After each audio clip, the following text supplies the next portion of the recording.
Hey y'all, it's Crystal. Thanks so much for stopping in today. Should we talk some 2023 plans? Shall we? Let's. So, I've got just a little, I mean, I'm not making a lot of plans actually, is the plan. But I did write a few things down, a few things I kind of want to focus on the year. But there really are simple little things for me, because the biggest thing that I enjoy, that I really figured out in 2022, some of 2021, but definitely 22, is what I enjoy here on BookTube and in my reading and all of that, is I really love participating in like all the readathons, all the groups, all the buddy reads, the book clubs. You got it, I want it, and I'm gonna, and I really enjoy it. I really have fun participating in all the events, and so that's just kind of where the year is going to take me. I'm leaving myself open to participate in things. So yes, that is that is what we're gonna do. If I do a little bit of reflection on 2022. The plans that I made, I really didn't do very well, and it's because I definitely found out about myself that I like to participate in the events and stuff. I did have a goal last year of not buying a lot of books. That was funny. That's funny, isn't it? That's hilarious, because I bought so many books last year, which is why I am currently, of course, doing the 100 book challenge, which will, of course, roll over into 2023. I'm on number 21 right now, though, so I mean, I'm making really good progress. The challenge feels very doable for me, to read 100 books before I purchase any, and quite frankly, I'm kind of wondering, can I make it through the whole year without really buying books, because I have so many. Between unread books, physical books, and on my Kindle, I have thousands. Of unread books. Like, it's ridiculous. It's redonk. Okay, so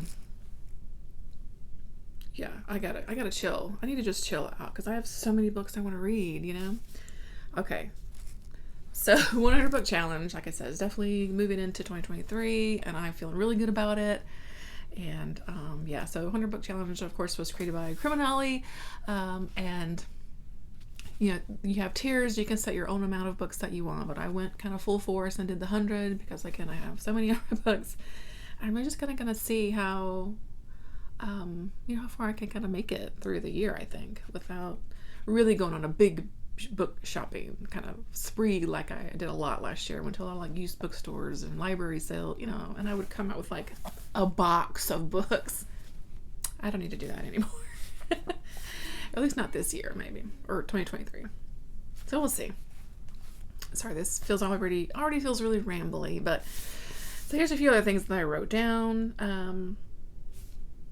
I do have 2 authors, though, that I've picked for the year that I kind of focus on reading through a lot of their backlist. But I'm not setting a number. I'm not even like trying to do one a month. I might just read some of their books in 2023. Like that's the goal. You know what I mean? The authors are Margaret Atwood and Poppy Z. Bright. I have a ton of Margaret Atwood books, and I've read hardly any of them. So I just want to make my way through Margaret Atwood books. And then, of course, Poppy Z. Bright. I discovered my love for Poppy Z. Bright in 2022. And I've got 3 books, maybe 3-ish, more books on my shelf that I can read. So I would really like to get to those this year. Like, that's it, though. I'm not even setting a number.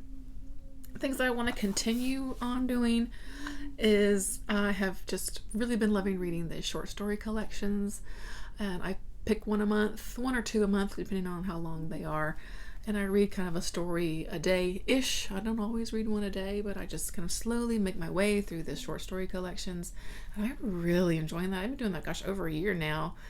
And I'm just really enjoying that. So I'm going to continue that into 2023. Pick a collection every month, make my way through it, and I just find that slowly making my way through the stories kind of helps me. I get to sit a little bit with each story and kind of think about it before moving on to the next one. I'm finding that's how I'm loving going through short stories and anthologies and that kind of thing. So I'm going to keep that going in 2023 as well, because I do have a lot of short story collections. I would like to try to continue on with reading at least one middle grade book a month. I did have that goal for 2022, and with some success and some not success, or definitely some months where I did not get to a middle grade. I have like three top shelves here full of middle grade books, and I love middle grade books. I really do, and I've got a lot of good spooky middle grade books, and even non-spooky. I have this sort of lifelong goal of reading all the Newbery winners. I love middle grade. Let's make some time for it. Let's try to one a month. Should be doable. 2022 also brought more poetry into my life. I'd like to try to continue that into 2023. Not really setting a goal, but just pick up some collections. I do have a couple of collections on my shelf, and there are some horror poetry collections that I want to get to that I know I can get through, like Kindle Unlimited, things like that. So I just kind of want to, kind of just keep poetry kind of coming into my life. Not even really a setting of like read one a month or anything like that. Just keep poetry in my brain, right? I do still want to continue on with, excuse me, not the camera. I do still want to continue on with reading books that have characters with Down syndrome. I know I have a few books on my shelf. I know I've got Jewel, by Brett Lott. I need to read that one. I've got a middle grade book that I need to read, or it might be a YA book. I've got that on my shelf I need to read. I got a couple of books on my shelf that have characters with Down syndrome that I know I can read, and so I'd like to just kind of keep the momentum on that project. Again, it's sort of a long project of just trying to find books that have really good representation of folks with Down syndrome and weed out the ones that don't. It's just, again, this is just a personal project for me, and but I just want to make sure like I'm kind of keeping it in the front of my brain, that is something that I want to do, and let's make sure that I'm kind of making some progress with that. Low stress, but again, just want to keep it right there, Again, right here on the list, participate in book clubs, readathons, all that good stuff, because I love them and I enjoy them. So 2022, I was actually co-hosting 2 events, and I had so much fun. So of course, Garb August in August was so much fun, and Ollie asked me to be a part of that, and I hope he'll have me back for round 2 this year in 2023. So I'm really looking forward to it. I've still got a stack of trashy books waiting to be read, and I'm looking forward to Garb August 2.0, bigger, badder, smellier. Yeah, I'm really looking forward to it. My son hums, he knows, so he's in the background humming. This is my life.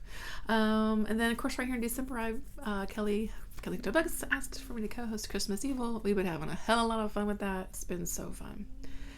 So I'm just looking forward to all the readathons and all the events and all the book clubs and all the buddy reads for 2023.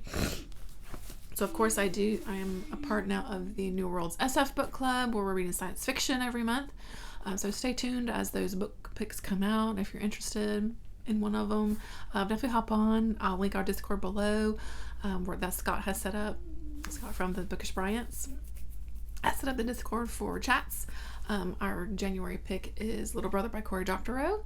So if you're interested, we're going to be pulling the February book pretty soon. But yeah, just hop in when you can. If you're interested, if you see a book that you're interested in. There's about 10 of us that have put a book into a hat, so we don't know what the books are going to be.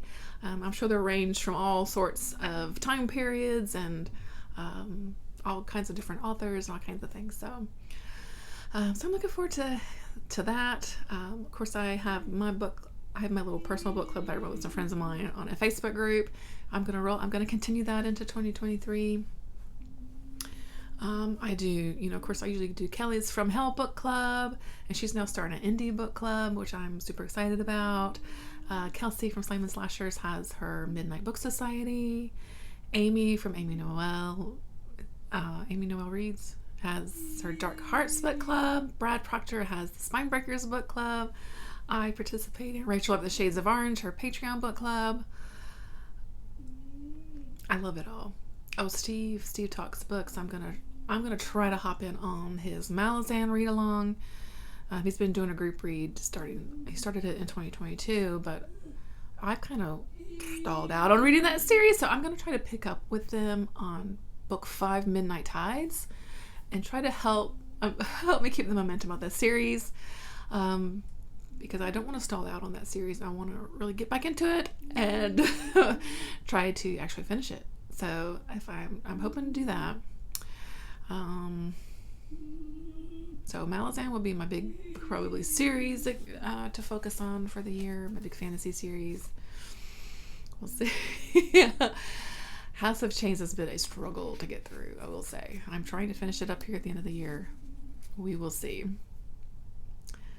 I'm not really doing any super big challenges. I did post my video for the 23 books I want to read in 2023, and I listed all ebooks, so I could try to get some of those ebooks read. And but I'm keeping it low pressure. I'll kind of read, I'll try to get through them through the year. And I'm going to try to probably do the Books in the Freezer challenge, just because I always like that book. It's a horror reading challenge. They always have fun prompts. And so I'll try to do that one. I'll put the little graphic up here for it that they've got this year. So I'll try to do that one. I did complete the 2022 one, so it's a fun one. And it's easy. It's not super complicated or anything. So that's one I can do. But I'm not doing any other kind of like big reading challenges or anything like that. Again, I'm keeping this year really low key. I'm not doing a lot of goals. I'm just like going with the flow, participating in things when I want to, and that's it. So that's going to be my year, is a bit less of planning, but a bit more fun, right? For me, reading is fun, and the day-to-day life can be really kind of hard sometimes. And so reading, and the people that I've connected with through reading, through BookTube, and all the other things has just really helped me. Honestly, it's really helped me out. It's really fun, and I'm enjoying it. And so I want to thank you all, whether you're a booktuber or whether you're in my comments. I've definitely connected with some folks that are, continual commenters, and it's just been really great. So I want to thank you all for a really awesome 2022. It's been really, I've had a great year here on BookTube. I've really had a hell of a good year on BookTube. And I'm looking forward to an even better 2023. So that's it. Nice little chatty video, really. So yeah, that's my 2023. Let me know what you got some goals for 2023, or do you not set goals? You just kind of fly by the seat of your pants? Are you more of a mood reader, so you just kind of read as you go? I'd love to know. And that's it for me. Till next time.